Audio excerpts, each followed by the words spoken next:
Good morning and welcome to World Dance. This is the start of our Americas unit today.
Good morning, Michaela.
Good morning, Samantha.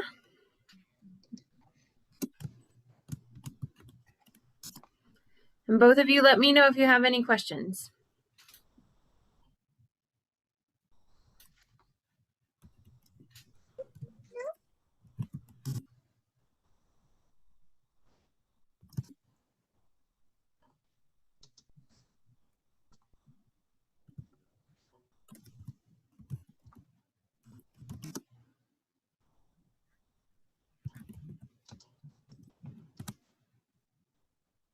Good morning, Karima. Good morning.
Good morning, Kendi.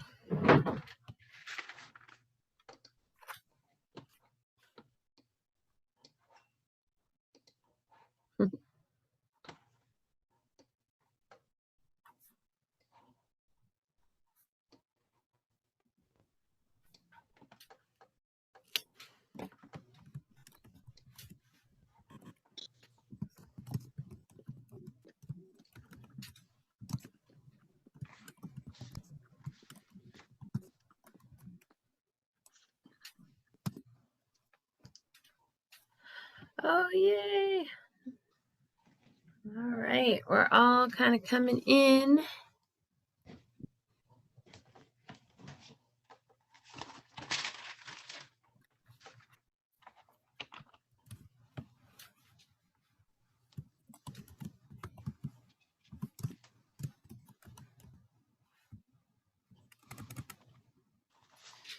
I think that's pretty good.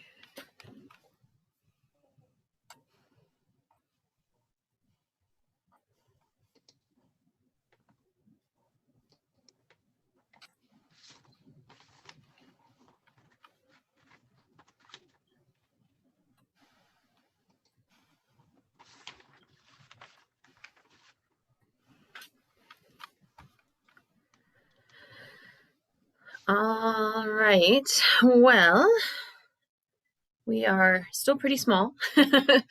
I'll give everyone else a couple of more minutes. In the meantime, how are you guys? Is everybody good? Everyone has water? Yeah, okay. It looks like everyone has power. That was me. I did not have power, so Oh, good. Kendi. Okay, good. Anyone still boil water notice? Good. Okay. Chris is the only one who is shaking his head. Samantha, I'm guessing you guys are good too. Yeah, cool. Well, we made it. It was a little crazy. And I know we lost last week. So, one of the first things that I wanted to mention is we have pushed out our dates for those two items. So, our North Africa, just, for keeping it short, our North Africa things are due this week. So, tomorrow, that quiz, the North Africa quiz, is due. And then on Sunday, that second unit paper is due. And I shared with you guys a little video that I actually did for the Tuesday group, but it's the same information about the Igungun, because we didn't really get to talk about them. So do make sure that you take a look at those lectures, and we'll hopefully kind of get to pull in some of that information as we go through, because all of these units, like all of the cultures, do actually tie in together. So we will see various morning rituals from other groups, and we'll kind of revisit some of the ones that we didn't really get to explore as much in conversation, like the Dhamma, the Dogon Dhamma, and the Yabasore. So we didn't really get to get into those. The other one that kind of comes back around just in conversation because it's really fascinating is the Girawal. The Girawal is the one where the males basically decorate themselves to appear as attractive as possible, and hope to basically win the attention of the females within the group. And it's actually a really fascinating ritual because it happens ideally every year. You have a Girawal, but it's really a way of kind of everyone getting together and hopefully making matches that are not not as close as the group that you're living with, because basically this is a nomadic group. The Wudabe are a nomadic society, and so you travel with your family group. And so the Girawal is a chance to be like, hey, other people. And so it's a really kind of fascinating ceremony, and really kind of cool. So we will get to touch on those kind of as we look at others, but do make sure you take a look at those events, and that will help you with the quiz that is now pushed out to being due tomorrow. So if you want to, after this, you can go on and you can pull up information, knock out that quiz. Oh, Amanda, was that a question? Oh no, sorry. Oh, it's I okay. forgot. I forgot I was on mute. Oh, totally fine. Totally fine. And then the paper is due on Sunday. And in the paper, I ask about the Gungun. If you would rather be a part of a czar, a part of the Sema, or the Agungun in a Agungun festival. So if if you have a chance to take a look at that, or if you have any questions because you're like, wait, I'm totally lost, what am I doing? Please don't be afraid to ask me. And again, I'm always happy to look at drafts. So if you are able to go ahead and send me a draft, I am happy to take a look at that. If you have any issues with either of these, if connectivity is still a big problem, reach out to me, let me know, hang out here after class for a moment, and we can hopefully work something out. If you get kicked off here because that's the connectivity problem, then you can always send me an email, or you can call me, right? So I can try and work things out that way. I know that everybody has kind of been thrown into a tailspin, so I get it. Remember that I do have makeup or kind of replacement credit, if you will. So next Friday is actually our second dance experience. And this one is going to actually be what's called bar work. So some of you have seen this. You don't actually need a ballet bar. A chair works great. But it's more of like an exercise-based movement experience. So it is based in the ballet bar work that dancers have done for years, hundreds of years. And it's really great for your legs. They often will have weights of some kind to get into your arms. I don't know that she's going to expect anyone to have those. So I think it's probably going to be more of a leg workout. So if you are, a legs guy or gal and you want to work on those things, it's going to be a great experience. And I'm hopeful that I can make it too. So that would be good. Yay. It's also a lot of core. But if you have knee injuries or hip injuries, those kinds of things, don't worry, it's not high impact, right? So as opposed to being like running, right, which is also great for your legs, it's more of a low impact. There is bending that's involved because you do a lot of like plies or squats, basically, or what plies are. But it should be good for bodies that are recovering from injuries or have sustained injuries. The next thing I want to mention is actually tonight. So tonight there is basically a live stream of our dance film night. This is usually something that happens on campus. We have an outside faculty member who comes in, and I think she teaches at UT, and she shares a curated grouping of films, basically dances that are made to be seen through this medium. So it's kind of perfect. We usually show them on a screen and we usually get to talk about them. But tonight it's going to be live streaming on Facebook. And so you can go to the ACC, let me do that, ACC Dance Facebook page. And you can watch it and comment along this evening. So if you are able to do that, take a screenshot and share that with me. And I can definitely talk with you about replacement credit for things, because I know replacement credit might become very necessary if some of you are like, I've got this going on and this going on and this going on, and a paper this Sunday is not going to happen.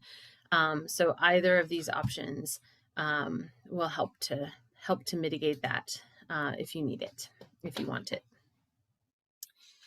Questions on kind of what's happening as far as adjusting from last week?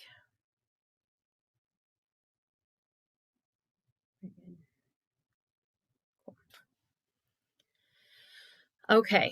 And the next thing I want to mention before we launch into the Americas today, and I'm kind of going to do a more me talking kind of leading the discussion, just because I don't want to tax anyone's accessibility right now by kind of breaking us up into groups. Sometimes we can lose people going into groups.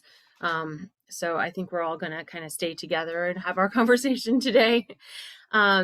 But the last thing I want to mention is that your presentation check-in, I would like you to try and do that today if you can, but anytime within the next week. So next week, if you haven't checked in, I will probably be sending you an email that's like, hey, Samantha, what are you thinking of doing for your presentation?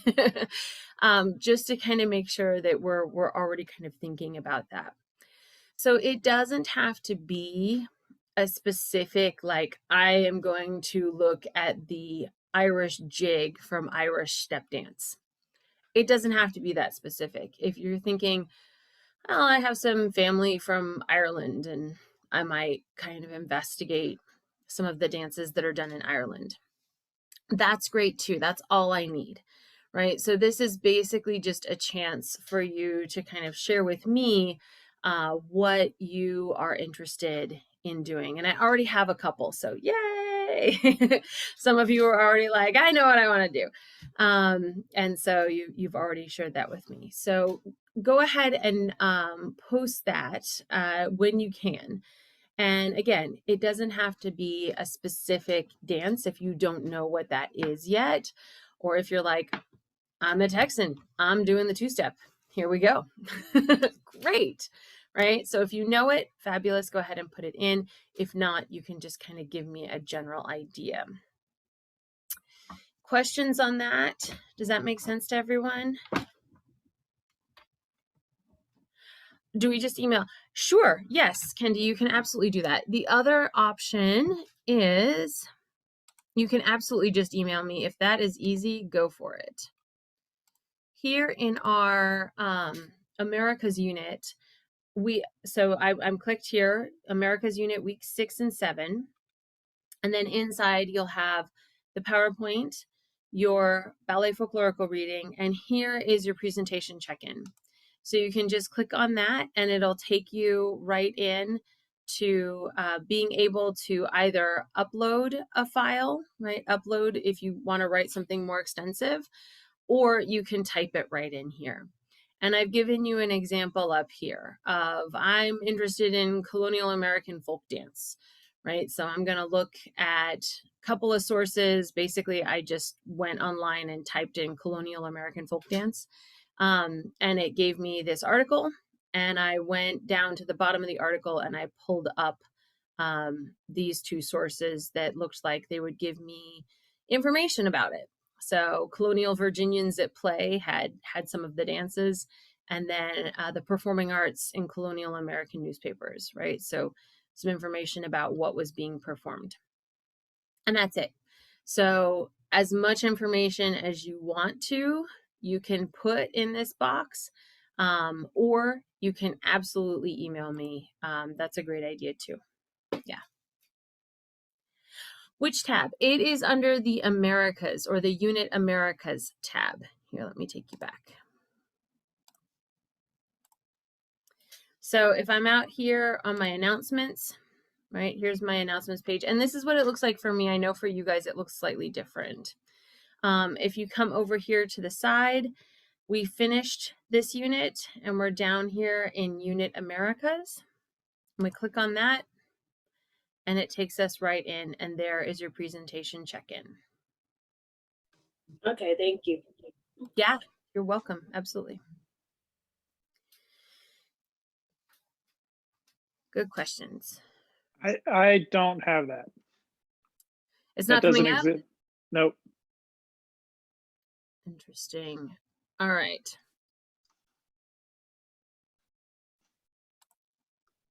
Let me see if there's any accessibility issues with it.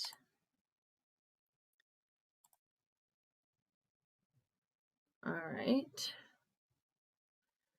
Okay, try again now, Chris. Can you see it? Good. Okay. All right. All right. It was doing a weird accessibility thing for me. So there you go. All right. And see that I can problem solve if you guys let me know there's a problem. So if you can't find something, let me know. The actual presentation, yes, absolutely, Kendi. So the actual presentation is not due until week 15. Let me take you back out here. So you have more information on week 15 down here. So this is actually when your final presentation is due. However, I have the check-ins along the way just to make sure that we are already kind of working towards our presentation and thinking about it. Because I know that probably you're going to spend the first 5 days of spring break hanging out and relaxing, or cutting down broken tree limbs, right? Whatever it is that you may still have to kind of fix. And then the last couple of days of spring break, usually for me, it's that Saturday and Sunday, you're like, oh, right, I have stuff I should have been doing the whole time. And so it's kind of a chance, if you've already got some information on the presentation, you can just pull up a couple more resources, right? And that way we don't get slammed at the end of the semester. The presentation is not due until the 15th, but you are more than welcome to submit it to me tomorrow, right?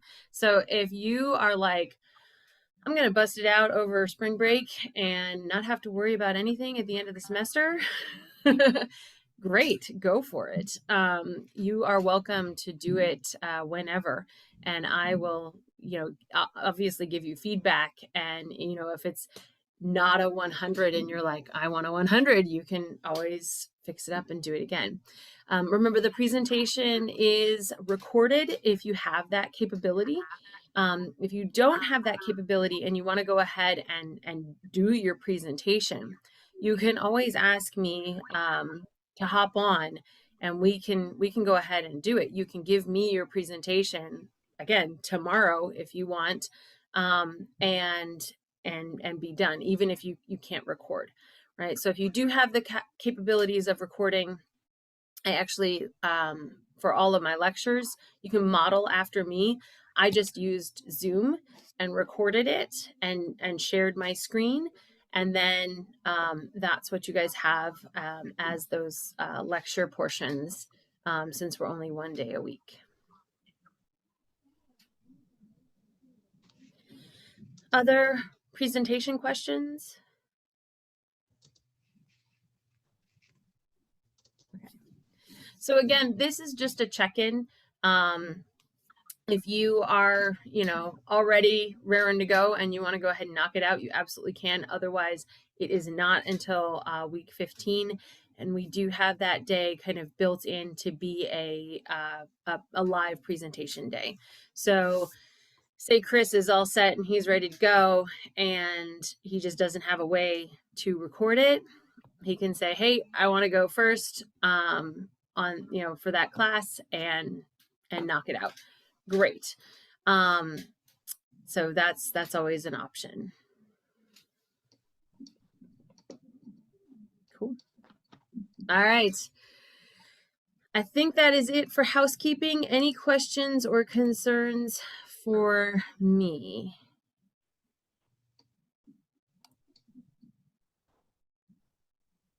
Okay.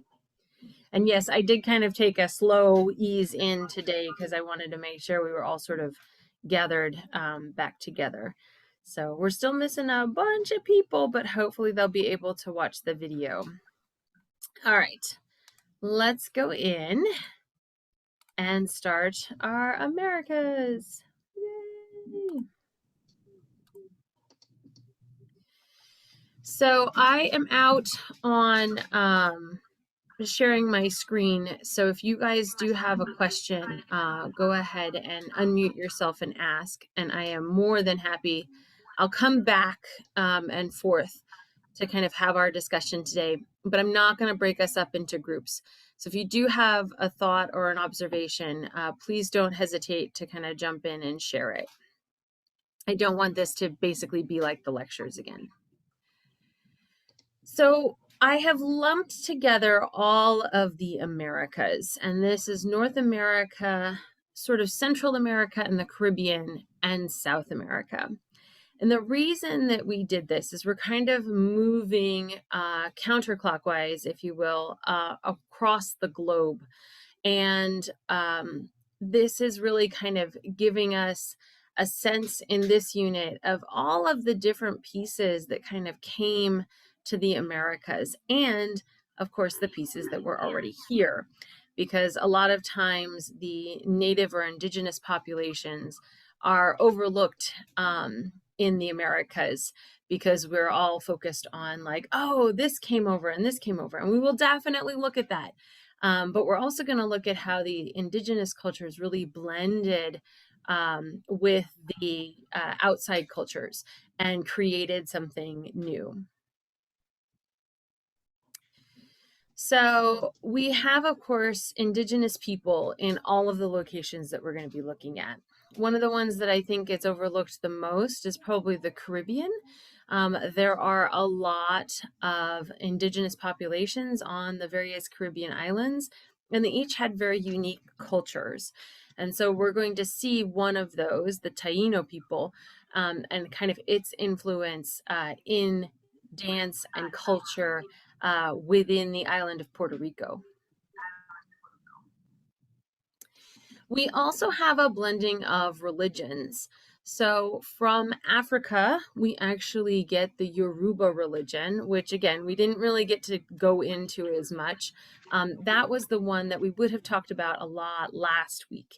It has a belief in spirituality that is tied to the ancestors. So basically, when your loved ones pass away, we don't lose their knowledge. Their knowledge is simply shared with the rest of the world. And kind of similar to Catholicism with the various saints, you can ask your various ancestors for wisdom and guidance. But unlike Catholicism, within the Yoruba religion, we have kind of ancestors or spirits for lots of different aspects. So we do have an angry kind of war god, and we do have a more sort of violent famine. I think it's famine god who sends plague and pestilence and those kinds of things. And within the Yoruba religion, it is important to hear those spirits, even if you don't follow those spirits, but you're listening to them actually helps to calm them. And so that gets blended in with the various saints of Catholicism and actually gives us a really interesting religious as well as movement-based culture called Vodou. And then the last image that I have over here is kind of that idea of nature. And all of these more spirit-based religions and cultures firmly believe in the spirits of nature. So there is energy to be gained from the sun and from the earth and from the trees and from the grass. And it's very focused on kind of maintaining the environment because the environment maintains you. So that is kind of the nature-based influence that we'll see. Slavery is huge, unfortunately, for this region of the world. Oh, I'm sorry. Was that a question? Am I hearing me? I think I'm hearing me. Hey, Samantha, can you go on mute for just a second? There we go. Okay, I think it was me. Okay, I think you're good. If you want to come off mute, you can. I think I was just hearing my echo or something.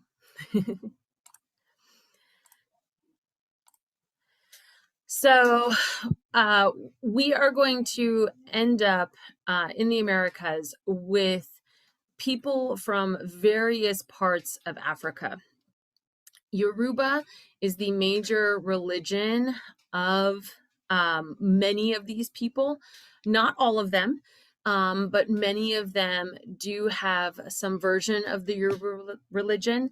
As we would have seen last week in the Dhamma, they have kind of a spiritual practice. They are Yoruba practitioners, but they have a big funeral for everyone who passed away within the last several years, approximately 10 years. Whereas the Yagungun in the Masi tribe or the Masi communities, they actually, I'm sorry, not the Yagungun, the Yabasore, forgive me, within the Masi communities, that is a religious ritual, funeral ritual that is done for one individual person. So still practitioners of the Yoruba religion, but they are going to be celebrating each individual ancestor with one mask coming out, as opposed to the Dogon and their Dhamma with multiple masks coming out and celebrating all who passed. So same religion, just a different kind of approach. And that we will definitely see with the different slave communities that are kidnapped and brought to the Americas. Immigration is also huge. So we have a lot of people who are immigrating from Europe to what is going to become the Americas.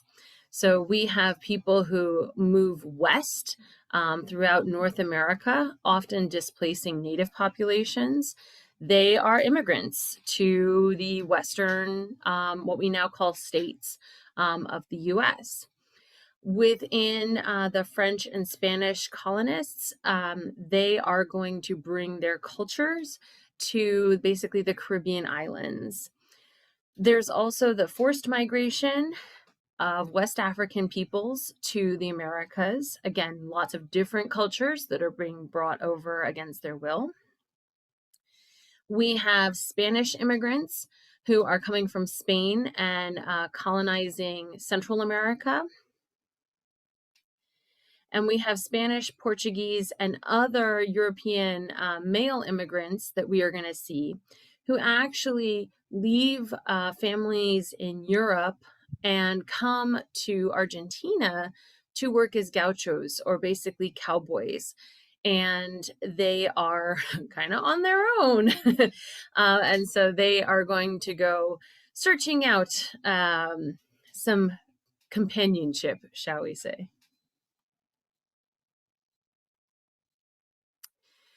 The first one that we're going to start with today, or start looking at today, is the ghost dance from North America. And the reason that we are starting with this one is both geographical, it's the most northern, but it also kind of links to what we would have been looking at last week, which is this real sense of spirituality and movement. So the ghost dance was actually a way of bringing back the energy from the ancestors. So very similar to the belief in the Yoruba religion that the ancestors can come back and share wisdom with the living. And this dance form and culture actually spread a very, very wide area of what we now basically call the West of North America. And within this small circle, this is the area known as Wounded Knee. This is where, unfortunately, the greatest kind of massacre of the dancers ended up happening.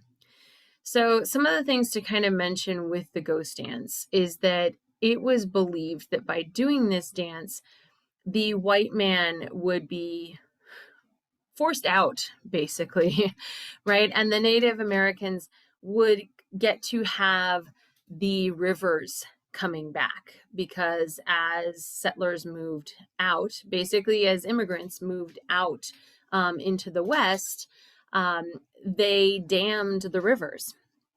And that cut off a major food source for the Native Americans who are nomadic and traveled throughout this area. They also cut down trees, which produced a lot of food, both pine nuts and things like that, as well as homes for the animals that the Native Americans also consumed.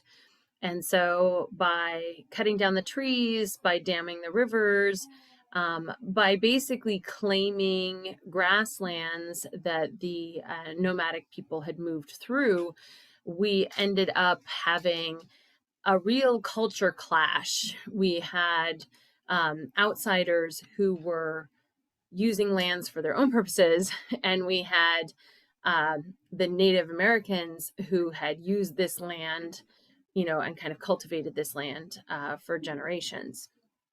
The ghost dance was actually inspired by a dream where one gentleman in particular was able to talk with God. And this is the Christian God. This is the kind of the important thing to kind of remember here. And God said that if you did this dance and you wore this vest, that you would be protected and that the lands would be returned to the native population. And so this was shared across all of the different groups and kind of spread and became the ghost dance. So the ghost dance itself is actually a 4-day long event. It includes fasting. If you are pregnant or a child, you do not take part in the fasting. They knew and they did not feel that that was safe. They knew it wasn't safe and they did not feel it was safe. So they are exempt from the fasting. But everyone can take part in the dancing. And so they actually dance in this circle around a central pole or singer. And so you can see the big circle. We don't actually see the singer in the middle of this circle, and we have some dancers on the outside as well. But it's kind of a shuffle dance that ends up happening, and you move gradually around the circle. Similar to the sema, it kind of induces a trance-like state, and you are supposed to, in that trance-like state, receive wisdom either from God or from your ancestors. And so that energy kind of comes to you, and you are then returned, and they go around you, right? If you fall or something, they actually let you stay in your trance state for a moment. And then when you return or revive, they will actually move you out to the side to share what wisdom you might have gained. So they don't step on you. Don't worry about that. But it's a really very, or it was a really prolonged spiritual practice for everybody who was there, right? Not everybody fell into a trance, obviously, but everyone who was there was kind of open to the wisdom of God. Again, very similar to the Sema, right? Kind of accepting the wisdom and energy from the gods. The issue, this is I showed you guys this one in the lecture, so you can take a look at that because I have to go out and come back in. The issue with the ghost dance itself and why it ends up being outlawed is that there is a big misunderstanding. And what ends up happening is this dance spread throughout a very wide area of what we now call the United States or the West. And ultimately, when the military, the US military, learned about this and saw it, it became intimidating to them. It is a large group of people who are all doing something together, chanting and moving, and that was an unknown. It was scary. And what ends up happening here in the red circle, let me go to the bigger map. It's kind of a small map to show you. What ends up happening here in the area we now know as Wounded Knee is that we have a large group of Lakota Sioux who gather together, and they are performing the ghost dance. And they have on their vests or shirts with the protective sigils on them. To a certain extent, forgive me, but kind of think Harry Potter, right? It's the charms, the written words basically on the shirt or on the vest that are thought to protect the wearer and make them bulletproof. Unfortunately, we learn they are not. The military learns of this gathering of Lakota Sioux who are going to be performing the ghost dance. They first of all the military doesn't really understand what the ghost dance is or what the point of the ghost dance is. But like I said, it's a group of people all together chanting and doing something together. And that's very intimidating. So the military comes to this gathering and basically is going through and collecting weapons from anyone who is there, anyone who is present. And you kind of have to imagine that this is a secondary circle, right? So we have a circle of our ghost dancers. We also have a secondary circle of US military forces with rifles. Very few of our Lakota Sioux actually have guns of any kind, but the US military is checking for weapons. There are a couple of different versions of what may or may not have happened. What we do know for fact is that a shot was fired. And because of this, the US military opened fire on all of the Lakota Sioux who were present and killed potentially upwards of 300 people. We don't know the exact number because they did not keep an exact number. We do know that there have been mass graves. I'm saying that plural, but it may only be singular, that they know of. And one of the things that people have been trying to do is actually to scan the grave and see exactly how many bodies are there. It's a very hard thing to do because they don't want to disturb their final resting place. But we have a large number of Lakota Sioux who are killed, and we have the US military from that point on, and the US government outlawing any gatherings of Native Americans in more than 4 people. So basically they say, because we shot you, you can't get together in large groups again. Okay. So the ghost dance as it originally was is lost. But they keep this idea of moving in a circle and chanting, and it gets transitioned into the sun dance, which is either a solo dancer or 4 dancers who move around a central pole, right? Very similar to what the ghost dance had been, and seek energy from the sun. It is different because, again, we're seeking energy from the sun and not necessarily from the ancestors. Also, it kind of came from more of a place of vengeance. The sun dance, as she talks about in our book, was again kind of a response to a wrong. A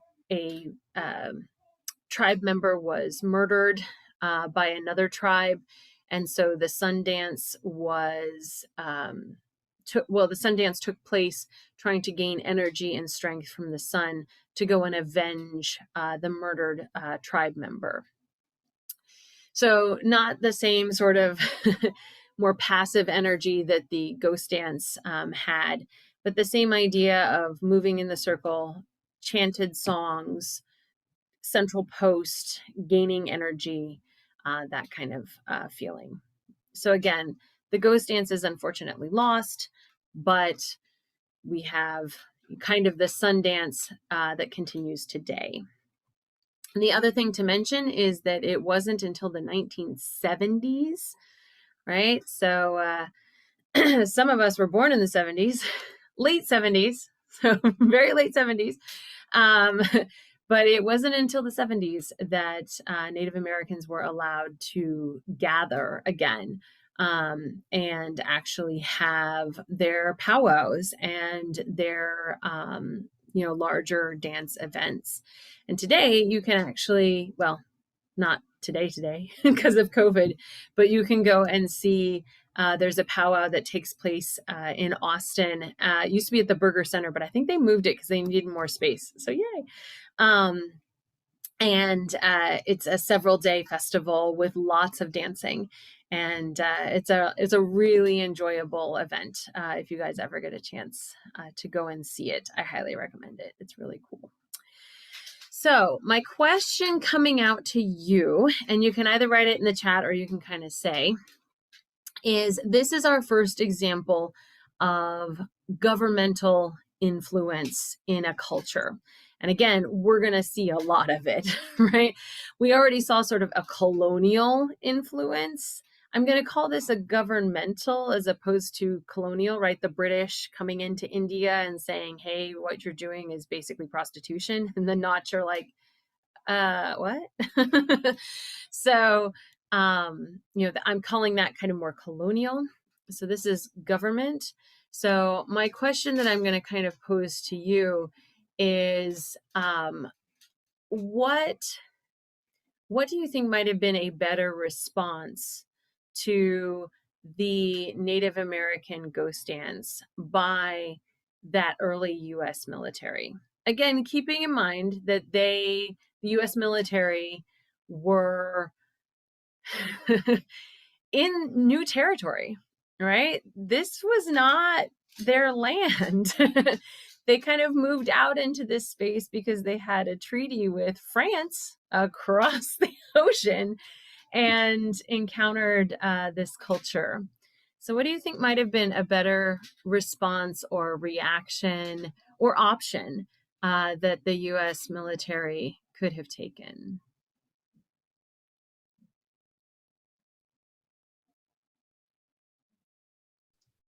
So this is crazy, but maybe talking to somebody and asking what's going on. I just, the whole thing really angers me a whole lot, as it should anger everybody. And to this day, people still don't like white people, and you wonder why. And white people still don't understand that this stuff hurt people. It's that whole manifest destiny, like, hey, this is mine now because I bought it for whatever you want. I don't care if you were here. It's just the whole mindset going into the entire thing was, this is why are you on our land? And even in the video, it drives me nuts that one guy who was talking about the ghost dance initially and did the whole Wounded Knee and everything. He's calling everybody Indians still. I'm like, dude, come on. It's like, he's a researcher. He should know not to call them Indians. But the fact that people still to this day call them Indians and they have nothing to do with India whatsoever. It's just a lot of, it's a problem with an overwhelming majority is you don't have to look at the perspective of somebody else. And this whole thing was just fear and intolerance. And if you just asked, oh, what are you guys doing? Dancing around in a circle for 4 days and hallucinating and talking about Jesus or whoever you're talking to, your ancestors? Cool, have fun in your big trance circles. And that's it. And you have to kill 300 people because of one shot, like women and children, and everyone was unarmed, and it's disgusting. And yeah, I was very uncomfortable with the entire ghost dance, everything. Yeah, ghost dance is probably one of the harder ones that we're going to look at this semester. And it is in large part because of that. I completely agree, Chris. To unpack a little bit of what he was saying, for those of you who are not as familiar with the etymology of the word Indian, it actually was given by the very early colonists, including those who came with Columbus. They were seeking a route to India. And so when they landed actually in the Caribbean islands and encountered Native Americans or natives or indigenous populations, they thought that they were Indian, meaning India. But of course, they were not. And so that is then where the misnomer Indian actually comes from. So they were like, why did the Washington football team have to change their name? Well, that's kind of why, is because, that name is associated with a mistake, right, from colonialism. So unpacking that one a little bit more. But yes, Chris, this is one of the harder ones because, yeah, you could have just talked to them. Samantha made a good point, too, about understanding more of the background information. Yes, I think that had they been or had the U.S. military been more aware of this was not a war dance, right? There was this assumption that all of these people gathering together, they must be getting ready to fight us. A little background information would have told you no, they are gathering together to basically create community, right? They are coming together, forming a community to support one another. And that's kind of where the background would have been helpful. Chris, yeah. And I have I mean, I'm pretty sure, since it was like a mass genocide in our country, I don't think they needed. I mean, granted, we're talking what could they have done, but I don't think if someone's, and I'm sure someone said, "Oh, it's just a little spiritual dance. They're not doing anything." I think it was just an excuse. Like Yeah. they just want. I mean, we killed everybody. I mean, it was millions of people, and but I just don't think it's like this misinformation sort of like, nope, that's not true. It's a war dance. And then once you start telling a couple people in the West, everyone's like, oh, it's a big war dance, and it's just like, no, it's not, and it's just over with. I think it was just an excuse. Yeah. No, I believe you're probably right. People often try to find information that supports their already existing beliefs, whether or not those beliefs are accurate or not. So yeah, I benefit of the doubt. It's like, yeah, okay, maybe it would have helped, but yeah, they were kind of already, you're on our land. Wait, you can't own land. So that, already was kind of in the back of their minds. Amanda has a point here too. There should have been better communication between the U.S. military and the Lakota Sioux. Yes, I completely agree. More communication would have definitely helped. The U.S. military should ask the reason behind the ghost dance, yes, and realize that the dance isn't a threat. Yeah, again, just more communication, more actual interaction would have been at least helpful, hopefully. Again, to Chris's point, yeah, they already had an agenda. But yes, some sort of communication or understanding behind the dance would have been helpful. Good. Yay.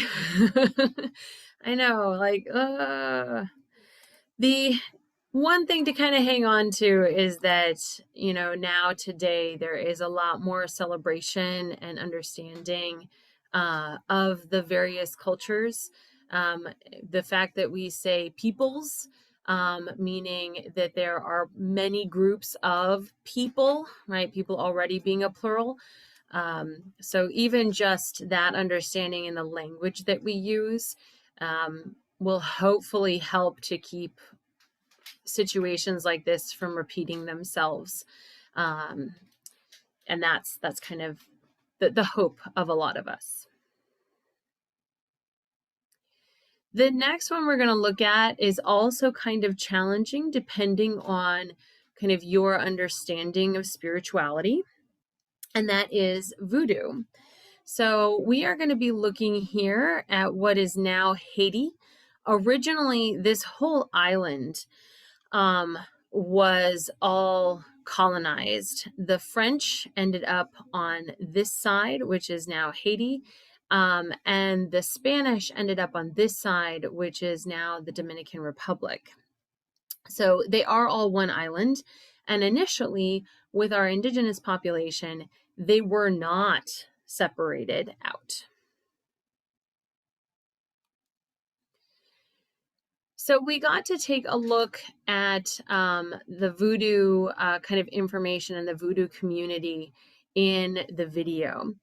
And this is one of those religions that is often intentionally misrepresented. And it is misrepresented because the surrounding communities don't want more voodoo practitioners, basically. So I'm trying to find a very graceful way to basically say other religions, like in this case Catholicism, see voodoo as bad. And so voodoo is presented as bad. And you can actually still see that in things that are presented today, art that is presented today. I'm thinking most specifically of The Princess and the Frog by Disney. The Shadow Man is basically a voodoo practitioner, and that is part of kind of the understanding of what that culture in Louisiana, which is called the Creole culture. And if anyone is from Louisiana, you can kind of help me with this. But within that culture, you actually have a blending of a lot of spirituality elements. So I'm talking now specifically about Louisiana, but we'll come back to Haiti, which is actually the origin. Within Louisiana, you have a very strong French Catholic tradition. And so the French really hung on at the time of colonialism. The French really hung on to their Catholicism because the English, their forever rival, went to Church of England, which is Protestant. So I'm going to hang on to my Catholicism because you went Protestant, right? So it's kind of like digging in deeper into their own religious trenches. Those were primarily the French colonists who came to Louisiana. So we have a very strong Christian culture, Catholic culture within that community. You then add to it the slave populations that were kidnapped and brought over. And you actually see the blending of the Yoruba religion, which has those different spirits, with the Catholic religion, which has the different saints. So if anyone is Catholic, you're probably familiar with every single day of the year has a saint's day, right? And so you not only have, if you're Catholic or very practicing Catholic, you have not only your birthday, the day you were actually born, but you also have your saint's day, which is when your saint has their day. So I don't think there's a Saint Jessica, but that's okay. I know there are several Saint Christophers. So, you would not only get to celebrate your birthday, you also get to celebrate your Saint's Day. So within the sort of voodoo religion, what they actually kind of end up doing in, what becomes voodoo is you actually kind of have a blending of at least these two religions, along with the indigenous population, in particular in Haiti. So you not only have a woman who is often wearing blue, who is kind of the earth mother from the indigenous religion, but you also have kind of this kind, benevolent spirit who also likes rum. I like her in the voodoo tradition. And then within the Catholic tradition, you have Mary, who is often shown wearing blue. And that is the same character throughout all three of these spiritual beliefs. And so in voodoo, they simply listen to all of these different spirits. When they listen to them, they actually have to call them. So the way that you call one of these spirits is by presenting the items that might attract that spirit. So in the case of one of the videos that I showed you, there was a young man who was afflicted. And within the voodoo community, it is not treated as like a psychotic break. It's not treated as a mental illness. It's treated as a spiritual illness. So this is a much older religion than kind of our newer science-based psychology and psychotherapy kind of work that we have. So kind of like Czar, right? We have a spirit that is afflicting a person, right? So this one, if you will, to a certain extent, Ghost Dance is sort of similar to me, to Sema. This one is kind of similar to Czar. You have spirits, and you actually want to listen to those spirits. If I don't listen to those spirits, they will keep attacking people. That's the belief in the voodoo community. So in the example that I was sharing, we have the young man who is afflicted, and the voodoo priest practitioner actually tries to appeal to a lot of different spirits. So some spirits are attracted by alcohol. Other spirits are attracted by water.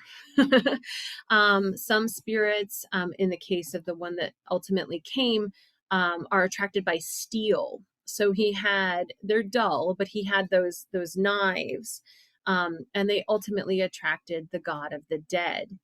The god of the dead is not Satan per se, but is more of like a Hades kind of character, if you will. Greek mythology, anybody? Okay, good. I got one shake and one no. So Hades is Hades is more human in kind of his personalities. He's jealous of his older brother Zeus. He causes trouble, and so Zeus says, guess what, you're going to be in charge of all the dead people now. And Hades is like, oh, right. So Hades is more of kind of this very human, very flawed kind of guy who's also very powerful and has the ability to speak with and control and contain actually the spirits of the dead. So he can kind of calm them down, or he can sick his three-headed dog on them. So, he's like, I'm good. So that's kind of Hades in a nutshell. But basically he's the overseer of the dead spirits. So in this case, the god of the dead, kind of the overseer of the dead spirits, comes and speaks through the priest and basically says, it's the dad, right? The dad has been neglecting his responsibilities to his family, and so I am attacking his son. And the dad, being a part of the voodoo community, is supposed to then make amends and fix this, but he doesn't. He leaves, right? He's like, I don't want to deal with it. I don't want to change my ways to help my kid, right? So he books it out of there. And so we're kind of left with the son still kind of raging, I think is the word that's used in the video. So the belief in the voodoo practice is that you need to listen to all of the spirits, because if you don't, then they will attack the living. The other example that I have is actually about various funeral rites that are being done in Haiti still to this day for the victims of the landslides and hurricanes that happened now 5 years ago. How far out are we? Anyone remember? It was several years ago now, but they never found all of the bodies, right? Because some of them were buried in the landslides. Others were, unfortunately washed out to sea, or, it's a really, really bad situation. But in the voodoo community, you have to have the body of the person in order to send the soul. So actually, again, very similar to our Catholic and Christian traditions of having a funeral. So you have to have the body there, even if it's cremated, to allow the community to kind of say goodbye. Within the voodoo community, you have the body there so that you can actually make sure that the spirit doesn't stay.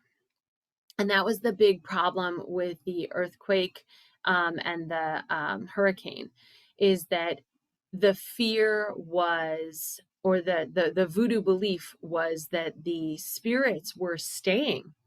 And that is part of what was continuing to cause this, turmoil. why there continued to be landslides, why there continued to be hurricanes, right?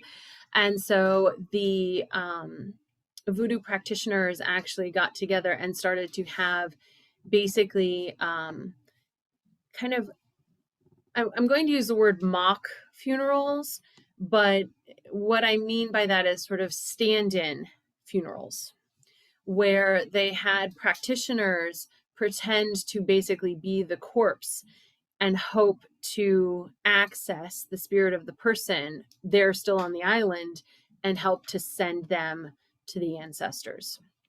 Right, so that's kind of a connection back to the Yoruba religion, which is that you have to send the spirit to join the ancestors, right? You don't want the spirit to stay. And so many practitioners are still trying to pass the Haitian spirits on. Why do you have to do this? You have to do this, again, because the spirits don't want to stay with the living because they could harm the living, but also you need to identify the spirit guide. So kind of similar in that case to, well, we didn't really get to talk about it as much, but the Dama, the Dogon Dama, where they would wear various masks of different animals because, hey, I know that, you know, his spirit really liked the water buffalo and her spirit really liked the birds, right? So hoping that the spirit will be attracted to the mask and then be able to ascend. In the voodoo situation or in the voodoo religion or in the situation that we're talking about with having these funerals, if you will, they are trying to identify like the spirit of the person who died and which of the spirits need to help that newly deceased spirit ascend. There's a lot of nitty gritty. But you kind of get there's a lot of spirits, and we need to both celebrate the spirit of the living and the spirits of the dead, right? The spirits that are a part of the world of the dead. All of this then gets to the actual movement. The movement, very much like Czar, is improvisational. So you might have one voodoo practitioner who moves in a very sort of flowy, expressive kind of way. You might have another voodoo practitioner who basically just kind of marches or walks in a circle. Similar to Czar, you can move or not. There is not necessarily a music that goes along with the voodoo celebrations, but there is often a lot of chanting that goes along. So this is a likening to the ghost dance, right? Where we're not necessarily having specific rhythms that go along with our dancing, but we have chants or songs that go along with our dancing. And so we do see that in the movement of voodoo. The last thing to kind of mention here, and it kind of then gets into my question about religion. This is a hard day. Sorry, guys. I was going to give you each like little pieces and then we could come back and put them together, but I want to make sure we kind of cover everything. The voodoo religion is often perceived as being negative because when the spirits come into the practitioner, the priest or the priestess, it might cause them to move in a way that is sometimes considered to be unseemly, right? They might be moving their hips a lot if they are listening to the snake god. They might be smoking, right? Actually, tobacco is one of the attractors for the god of envy, I believe. And so these various spirits are attracted to these things. And so we might have some movement that is seen as like lewd or, you know, like not appropriate kind of thing. So my question to you guys is a little less kind of digging in deep, but you are welcome to go there if you want to. What has been your perception of voodoo? And do you think you can share if you want, or you can just kind of tell me what your perception of voodoo was or still is. But then my second part is actually, do you think it has changed at all in learning more about voodoo? And just to kind of give you a behind the scenes perspective, right? Our previous question was, if they had learned more, would the results have been different? And we all kind of agreed, yeah, probably. If they talked to the Native Americans, to the Lakota Sioux, maybe. And so this is kind of my question to you of now, learning more about voodoo, do you feel like your perception has changed at all? If you don't feel comfortable sharing that, you don't have to. But so then the first part is, what was your perception of voodoo beforehand? If anyone feels comfortable sharing that. I love talking. I'll talk. I'll start off about. Go for it, Chris. I love it. I've actually studied a ton about voodoo just because that's what I did in school the first go around, which is really interesting. But before I knew anything about voodoo, all I would think about is, like voodoo dolls and like chicken bones or something, like some back alley sort of dark spaces and doing all this kooky, almost always negative stuff, right? I think maybe I knew it had something to do with Catholicism, or sort of like island mixture Catholicism. I can't really tell, but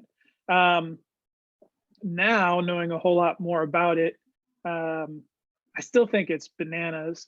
I mean, not in necessarily a negative way. I mean, it's just, I appreciate that it's not, it accepts, the light and the dark of everything, right? Which, being from the United States, Christianity for the most part, it doesn't, it's really repressive, and it doesn't allow you, it kind of pushes away negative stuff more so and tries to focus more on all the positive things, which is, not necessarily a bad thing. But I firmly believe you have to accept negative aspects and let that go, and to really enjoy the positive aspects.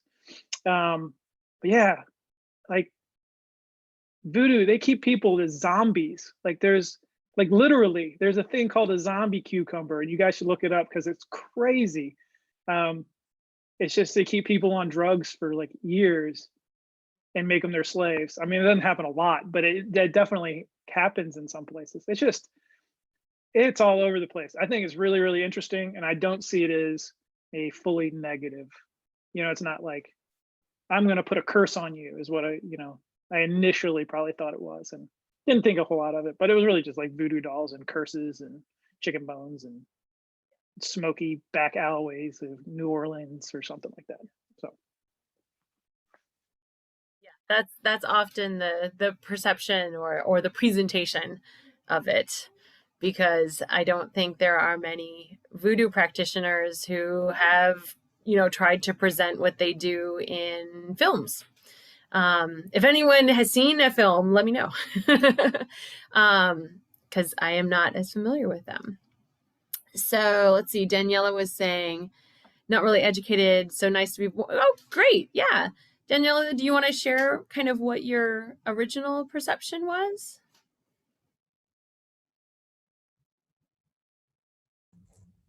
It was kind of like Chris, like kind of like what you see in the media, making it all scary and dark, and you should stay away from it and all that. So seeing like that's what people practice and that's what they want to do, and that's totally fine whether you not agree or disagree. But some people may find it odd, but you know what? If that's what makes them happy and that's what they want to do, then everyone should totally respect that and not let the media influence this like evil surrounding about it. But yeah. Yeah, no, good. I appreciate that. Yeah, I mean, this is kind of a hard one, right? Because sometimes you might be coming from a culture that is very much like, voodoo is a no-no. I had a student at one point who was actually went on a mission trip to Haiti, and he was sharing how basically poor and kind of awful the communities were, because there was just no support for them. And he was, wondering why, like, why is it so, just it was poor, right? Lacking support, lacking necessities. And it's actually because, well, in part, Haiti had the only successful slave uprising in the Western Hemisphere. So in the very, very early 1800s, the slave population realized that there were more of them than there were of their French colonialist masters, and they revolted. And because of that, they actually won their freedom and won control of the land that is now Haiti. But because they overthrew their French masters, all of the European colonies and colonists basically put an embargo on Haiti, basically a blockade. They stopped supplies from coming into Haiti and from any trade goods going out. So Haiti was free, but completely abandoned and cut off from the rest of the world. And so we have a population that has never been fully supported and was then presented to the rest of the world as these bad heathens who practice voodoo. And here we are 200 years on, and that's still kind of a common, the bad, right, as Chris was saying, and as I learned, right, that voodoo is bad, right? Well, why? But in part, and kind of echoing where Daniela was going, it's because they were able to do something no one else was able to do, and in order to keep that information from getting out to other slave populations, they basically shut down the island. They basically said, nope, forget it. We're not going to let any information in or out. Kendi was saying Princess and the Frog, how there's yes, bad voodoo and good voodoo. Yeah, but it's pretty creepy stuff. Yes, Kendi. So I am with you as well. So Princess and the Frog is actually one of the first times that we actually see voodoo as being presented as possibly helpful. So that is a good example, because we have, I can't remember her name now, but she's the blind woman in the swamp. Can you hear me? Yes, I can hear you. Yeah. Oh, okay. It was Mama Udu or Mama Voodoo, I yes. think. Odie. Yeah, Odie? and Okay. yeah, something like that. And so she was like kind of the good voodoo lady that like helped them. But I think like one kind of negative thing about like how people see voodoo is kind of like how Samantha said the dolls too, is because like I don't know, you would always see that, I feel like, on like TV shows and whatnot. And like how they would use the dolls to like, I don't know, like as a person, I guess. And that's the way that they would kind of like torture that person, is how you would see like on the scary movies or like TV shows. And so, yeah, I also remember like seeing that. And that was kind of like a more negative aspect of that. And then Disney kind of showed like the bad guy and then the like good voodoo ladies. So, Yeah. Yeah. Good. And kind of echoing what Kendi was saying, and then Samantha's comment over here, the voodoo dolls and Disney movies. Yep, that was me too. And one of the really fun and fascinating things, and maybe Chris with his background can kind of elaborate a little on this too.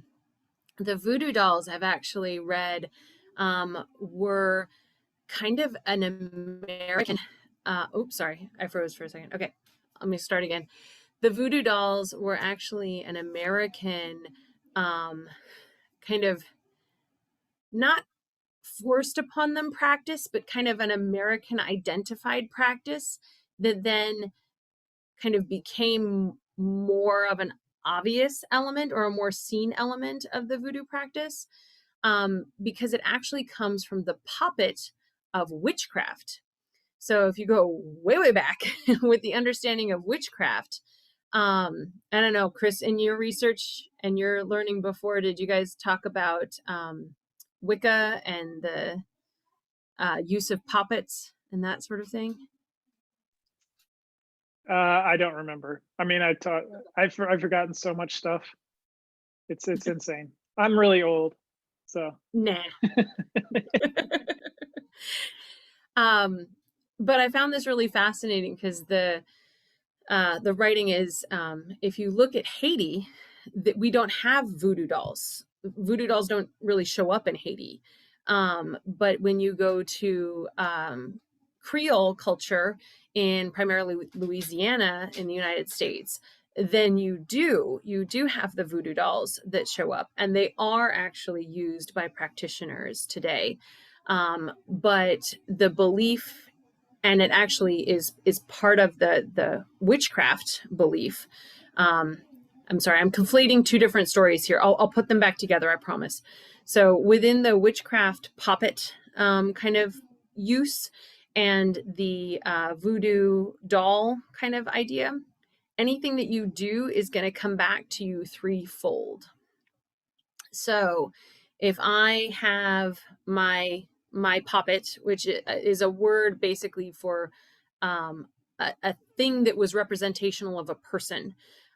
So it might not have actually been in a person shape, but you maybe had the hair of the person that you wanted to curse or something, and you would put it into a little like pillow. So that's kind of where the puppet thing comes from. But if you stabbed the doll in the arm, then they might feel like a prick, but you are going to have like a broken arm, right? That was kind of the belief. So as the practitioner, you would either have to do something to mitigate that, meaning that the results aren't as bad, or you had to really want to hurt this person because you knew that it was going to come back to you. So that was kind of part of the belief. Now I'll go back to the other one, which is the link between witchcraft and voodoo. Was it's thought in this writing that in order to further alienate this religion, which was seen as coming from basically freed slaves, right? So the inconceivable, right? It's coming from devils, because how could slaves possibly be free? Yeah. Coming from devils, to make it even more devil worship-y in the minds of the primarily Christian and in Louisiana Catholic communities, is to basically say they are witches, right? And they are witches because they use voodoo dolls. So that was the link that was being made in that article. And she has a lot of really good supporting kind of historical evidence of that. And the main one is like, okay, here's Haiti, no voodoo dolls. Here's Louisiana, lots of voodoo dolls. Right. And so it kind of is a blending of those spiritual practices, or at least an intentional presentation of those two being linked, right? Because the American Christian mind at the time was like, oh, witchcraft bad, right? Salem witch trials. Everyone has hopefully heard of those. So I thought that was a really interesting kind of connection with the voodoo dolls and the witches' puppets. Only saw voodoo as an evil practice, Amanda. Movies portray it. Yes, absolutely. And putting curses. Yes. Yeah. The curses thing is definitely out there. It's interesting to kind of see the interpretation or the origins in Haiti, because it's more about understanding the curses that are already on people, versus kind of the American presentation of it, which tends to be like people putting curses on people. So Amanda, I agree. Oh, good. Yay. No more real amount. Excellent. Yeah. Good, Amanda. Thank you. Do you want to say anything else? Do you want to share anything else? No, that's all I have for now. Yeah, people pretty much explain Princess and the Frog, and I kind of portrayed from that. Yeah. Hmm. Yeah. Yeah, me too. And that was my original sort of exposure. So yeah, I'm there with y'all.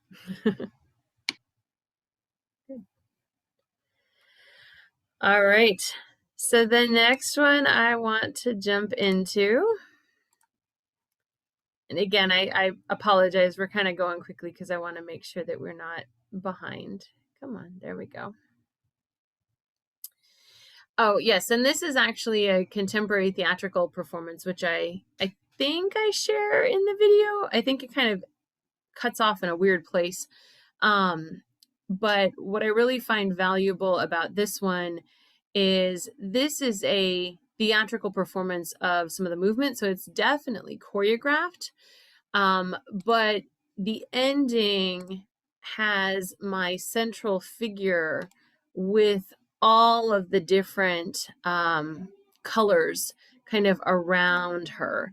And so you can see I have blue, I have this kind of aqua color, I have yellow, I have red. Red is usually for one of the war spirits. I have green, which is also another earth one. And then the underlying color is white. And this actually comes in part from the African origin. So I had a student in my dance appreciation class actually who was from Ghana. And she actually shared with us that a lot of the Ghanaian dances of welcome and sort of celebration of larger community are not done in your traditional kente cloth, but are actually done in white, because white light is all colors combined. And so the voodoo practitioner will wear white until their color of the spirit that is embodying them is identified, right? The spirit that they're listening to.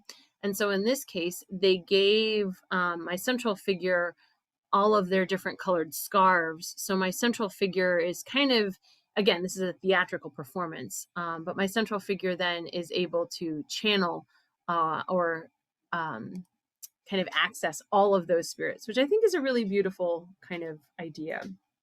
But the idea of wearing white within these religions and spiritual practices is actually a sign of inclusion, right? White light is all colors of light. And so that's their sign of including everyone. So when they do something like the fanga or the dance of welcome, Michaela, Samantha, then they actually wear white, because that way they are showing that that everyone is welcome, right? No matter what kente cloth you would wear, right? And your kente cloth is kind of like, if you were familiar with the kilts from Scotland and Ireland, right? It's the same kind of thing, right? It denotes your family group, your community, and wearing white means all communities are welcome. So in this case, in the voodoo practice, they wear white because all the spirits are welcome, right? I'm listening to everything. Everything can come and talk to me.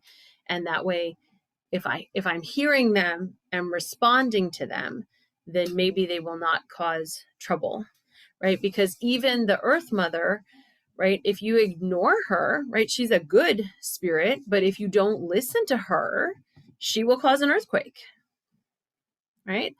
I don't know which color the water spirit is. That might have been the aqua kind of color one. But if you don't listen to her, you will have a hurricane or a tsunami. So, these kinds of the good spirits can also cause trouble, just like the bad spirits. Okay.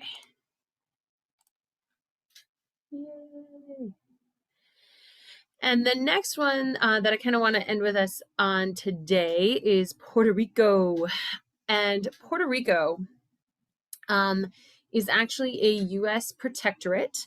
I have a little video in here that if you want to, you can take a look at down here. This actually talks about kind of the status of Puerto Rico. And if you're curious about it, why Puerto Rico may or may not want to become a state.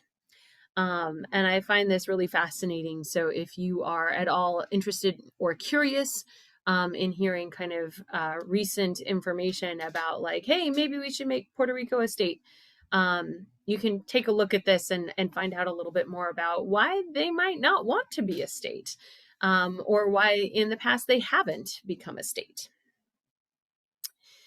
So in Puerto Rico, we have, again, a native population or an indigenous population. These are the Taino people. And the Taino people actually had a number of different dances. And so these are what may almost basically be called kind of the indigenous dances of Puerto Rico. And I love this little section. I'll play it for you here. I play it at the beginning of our lecture on this as well. But I just want you to hear kind of the listing of all of the reasons that people danced, because it's very much like the Native Americans. It's also very much like the Indians, right, in India that we looked at. So all of the reasons that people dance. Vodou's Cultural Arts Center presents a history of Puerto Rican and Latin dance. We begin at the beginning with the Taino Indians, also known as the Arawaks. They were the indigenous people of Puerto Rico. They were peaceful people that were advanced and who relied on agriculture, hunting, and fishing. A very important part of Taino culture was the ceremony, which were called aretos. Aretos usually took place in the main plaza of the village or in an area in front of the chief's house. These areas, known as batey, worked as dance grounds and were limited by a series of standing stones, often decorated with carved images. The purpose of the areto ceremony was for the living to communicate with the spirit world. This was attained through music and dances. Aretos took place on many different occasions: to celebrate birth, marriages, or mourn death, to declare war or peace, or to celebrate the arrival or departure of the important visitors. Although the Tainos are almost non-existent today, their influences is still very much alive across the island of Puerto Rico. And then they go on to dance, and it's really cute, and I like it, but you guys got to see it in the video. But what I really appreciate about that, her little introduction there, is she gives us a really wide range of things, but it's absolutely true, right? So again, they are using music and dance to access the spirits, right? Or to celebrate the spirits. They thank the spirits for births. They thank them for long lives, right? When they're celebrating deaths. They call on the spirits when they need to go to war. They call on the spirits when they're declaring peace.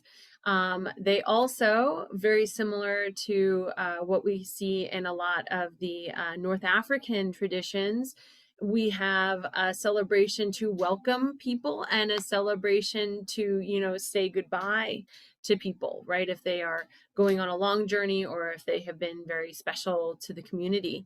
And so dance is really used for all of these things. Dance and music are used for all of these things. And I'm going to kind of link us in to our kind of way of approaching all of these things. If you think about it, have you ever been to a prom that didn't have music? Probably not, right? Because what would be the point? No, thank you, Kendi. So, we actually do use music and sometimes even dancing for a lot of our events. Most weddings have dancing, unless you just go and sign things at, you know, the town hall or the city center or whatever, which is totally fine.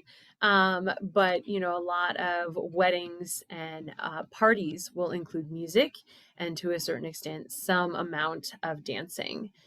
Dancing, yes, I agree. Dancing is the best part of the wedding. So probably TMI, but I actually had a limbo stick at my wedding. It was fun. Because I'm a dork. Yeah, it was cool. And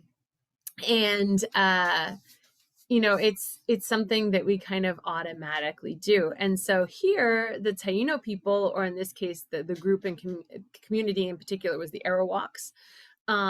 They actually have a specific place, kind of like for us, the community center, or the ballroom that you rent out for your cousin's wedding, right? These places where people gather and they have music and they have dancing. And so that's very, very common across, you know, all the different cultures that we look at. And the reason that I kind of link it back to India is because it is very spiritual too, right? They see all of these events as not just being themselves, but also being linked to their gods and being linked to their spirits. And so very much like the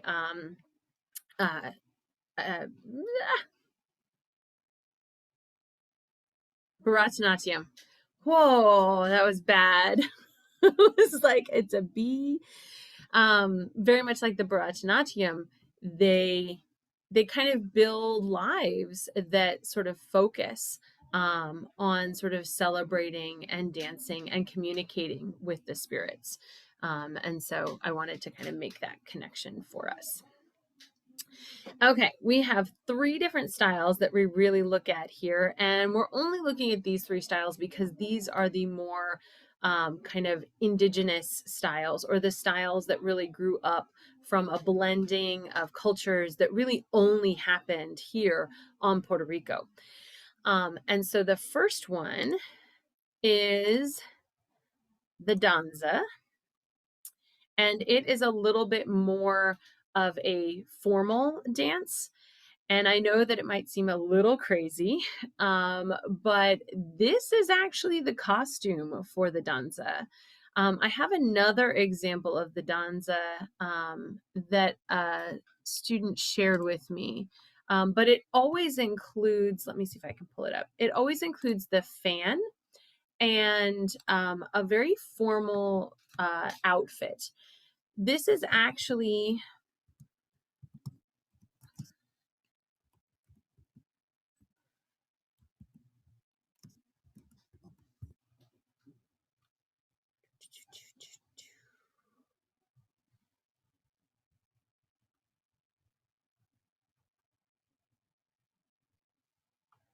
I think this is it. Video. Hang on. Oh no, this is the other one where they're blending the 2 together. Okay. All right.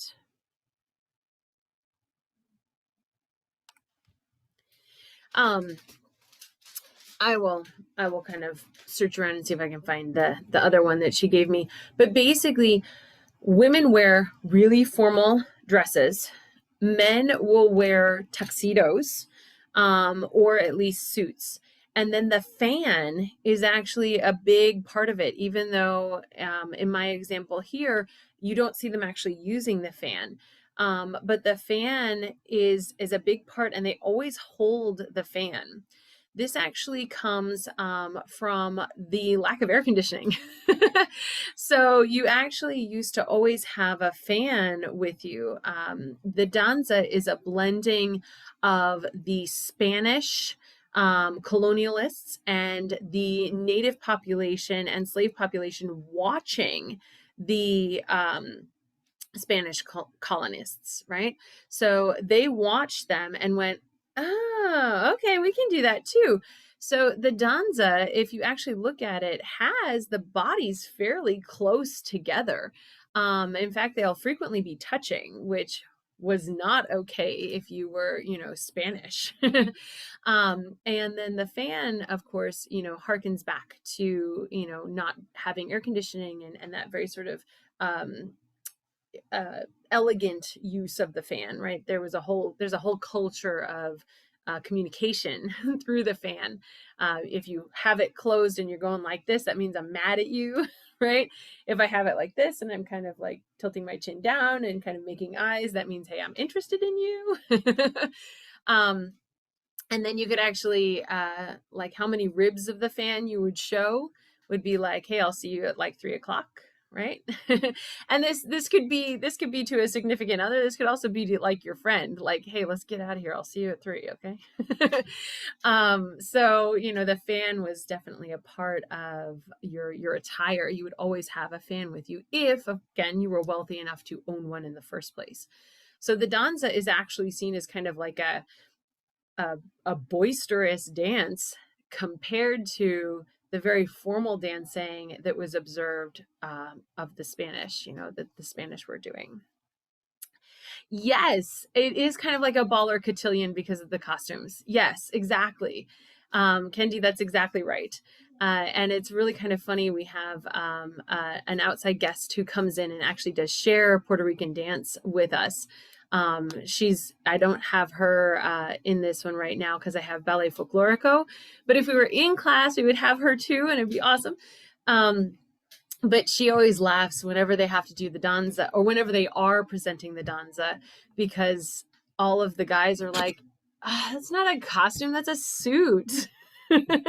Right? So it's like, it really is clothing that you would wear, but it is very much the costume, right? The costume is this very formal attire.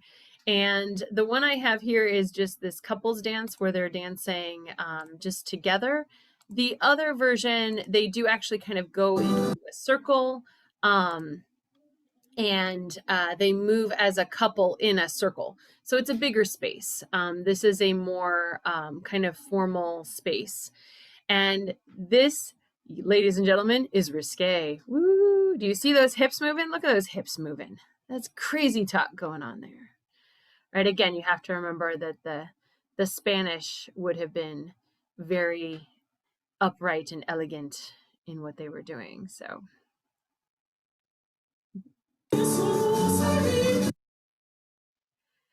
the second one, oh no, is not available. Let me pull out here. I don't know why it's being weird. And it's not available over here either. Where did it go? Okay, well, I'll come back here. Sorry, guys, I didn't check on that one this morning. The second one is the La Plena. And the La Plena is actually a storytelling dance. And this one we have actually done together when we've had our guest come in. And she actually shared kind of how these dances are made. They're usually very fun. They're kind of like, she described them as like a newspaper for the community. So we could all get together as a class and create our own La Plena. That's like, we all started off fine. And, you know, maybe so we're kind of dancing, you know, just very casually. And then the ice came in. And so now maybe we're all doing like crazy slipping motions and sliding motions. And then the heat was shut off. So maybe we all go like this and we stay like this, right? It's not quite like an interpretive dance, but it is a dance where you might be, you know, kind of dancing with your partner. And so Samantha and I say we're partners. And so we're going around shivering like this and we're like dancing in a circle around each other, right? to show that it, you know, got really cold and we lost our electricity. So the La Plena is a group dance, males and females. All of these are males and females, by the way. And so we really have kind of an open storytelling or sharing of experience that happens in these dances. This dance, and I'm sorry that, you know, my video is not coming up right now. I have it in the lecture. But this one is kind of the one that always makes me want to like get up and do it. Like this is the one where I'm like, okay, yeah, I could figure that out. I could kind of play with that, right? I could kind of figure something out there. And so that one has a very kind of blended style. Of all three of these, this is the one where you can see all three kind of influences. So you definitely have the Spanish influence of kind of the more upright movements, and the more sort of couples aspect of it. But then you also have the native influence of spirituality and kind of communication. And then you have the Yoruba influence, or the influence from the slave trade, where you have kind of the hips might move, and there's a lot of use for the gentlemen. They get to play with their hats a lot in the La Plena. The Plena always has hats. And the outfits, or the costumes in this case, are actually much more casual. So it's much more of what you might recognize as just like a long skirt for the ladies. And then they always wear pearls, because they're dressed up, but they don't have shoes on. I love that. I always love that. I'm like, that's totally me. I will wear pearls and no shoes. And then the gentlemen will wear their hat, and because they're dressed up, their belt. Mm-hmm. Ooh, yeah. So for this one, the La Plena, you might have costumes that match, right? The men and women might be in same colored outfits, or they might be in different colored outfits that all sort of work together. So this is kind of the most flexible costume wise, because it does still have a costume that goes with it if you are doing more of a theatrical or presentational performance.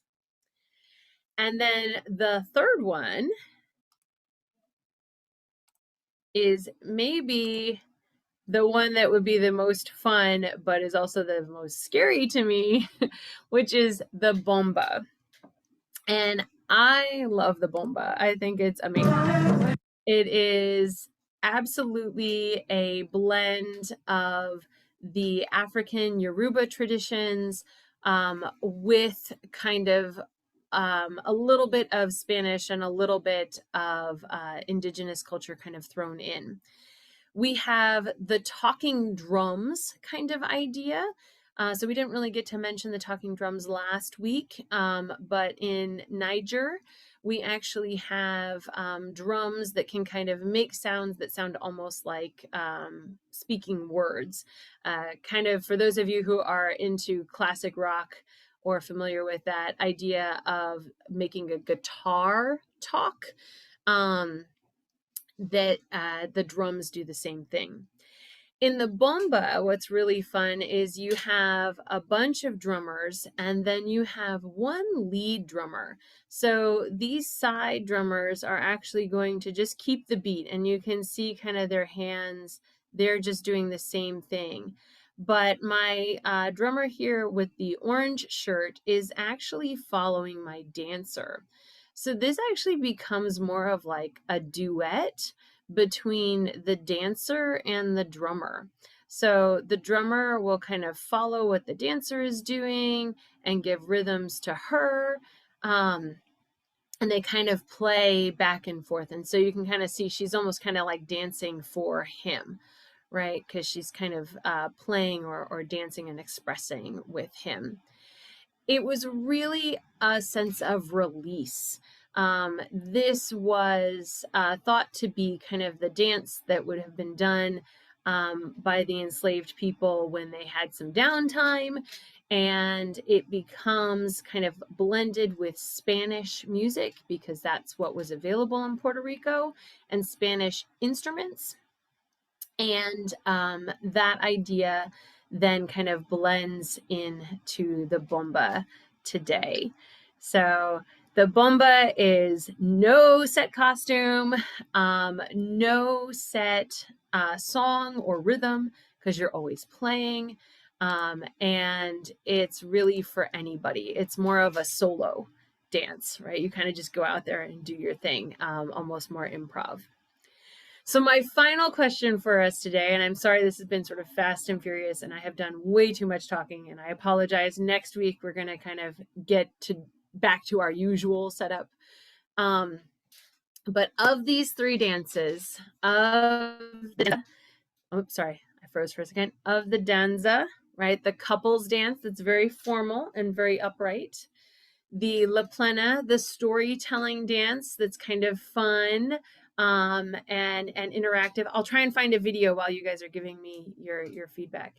And then the Bomba, this you can have a group of people if you want, but it tends to be more of an improv solo interaction with the drummer. Which one would you do?